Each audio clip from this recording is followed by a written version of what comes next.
Taniqli aktrisa Yulduz Rajabova taniqli aktyorga turmushga chiqmoqda. Assalomu alaykum hurmatli tomoshabin, kanalimizga xush kelibsiz. Videoroligimiz ostida bir dona like hamda podpisatsiya tugmachasini bosib qo'yishni yodingizdan chiqarmang. Turk aktyori Emre Kvilljim aktrisa Yulduz Rajabovaga turmush qurish taklifini berib, qo'liga uzuk taqdi. Juftlik suratlarini Instagram sahifalariga birgalikda e'lon qilishdi.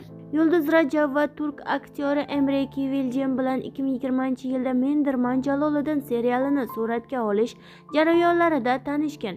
Emre serialda bosh qahramon Jaloliddinni gavdalantirgan. Yulduz esa Jaloliddinning sevgilisi Qutlibekani ijro etgan edi. Serial taqdimotidan so'ng turk va o'zbek ommaviy axborot vositalarida Emre va Yulduzning hayotda ham bir-biriga nisbatan iliq munosabatlarda ekanligi haqida xabarlar tarqaldi.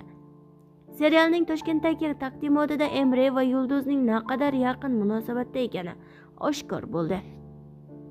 2021-yilda Emre Kvilljim Instagram sahifasiga Yulduz Rajabova bilan tushgan suratini joylab, uni tug'ilgan kuni bilan tabrikladi hamda tug'ilgan kuning bilan sevgilim deb yozib qoldirdi. Ushbu post izohiga o'zbek shou biznes vakillari 2 yoshga baxt tilab samimiy tilaklarni yozib qoldirishdi.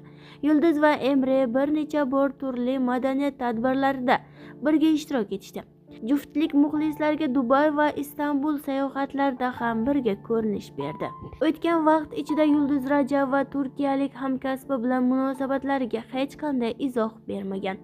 Temp FM radiosiga bergan yangi intervyusida esa aktrisa aslida Emre bilan faqat do'stona munosabatda bo'lgani, do'stona quchoqlashganlari, ommaviy axborot vositalari vakillari noto'g'ri talqin qilgani haqida gapirgandi.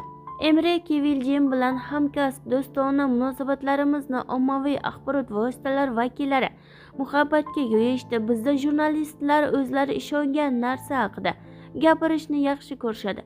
Aslida biz bir-birimizni loyiha bilan tabriklab quchoqlashganmiz va birga tushgan suratlarimizni turli ommaviy axborot vakillari o'z sahifalariga joylagandan so'ng biz haqimizdagi turli gap-so'zlar tarqaldi. Bularning barchasi haqiqatdan yiroq. Bugungi kunda yuragim bo'm-bo'sh degan edi Yulduz Rajabova. Biz bilan qoling va kanalimizni kuzatib boring.